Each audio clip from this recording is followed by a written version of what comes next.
can traditional sports media cover the space? Like, I've tried to do that by putting my toe in the water, but it's hard because, most people know about traditional sports, so you don't have to explain it. How can traditional sports effectively cover this?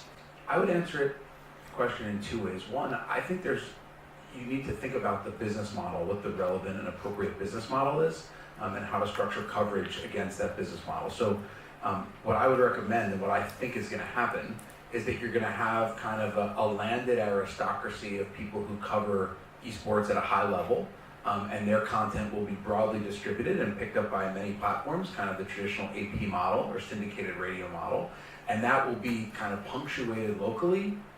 Locally could be geographically or based on a particular game. I mean, let's divorce ourselves from the every traditional definition of everything. And it will be, but you will have kind of individual content creators that go really deep on one particular thing.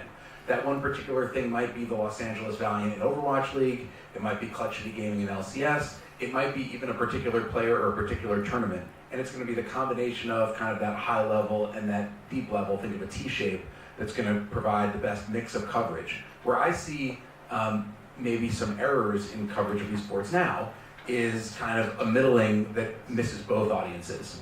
So you have kind of, in an attempt to kind of appeal to both constituencies, you have something that's not elementary enough for someone who doesn't really know anything but is curious, but it's also too elementary for someone who's actually engaged in the content in the space on a day-to-day basis.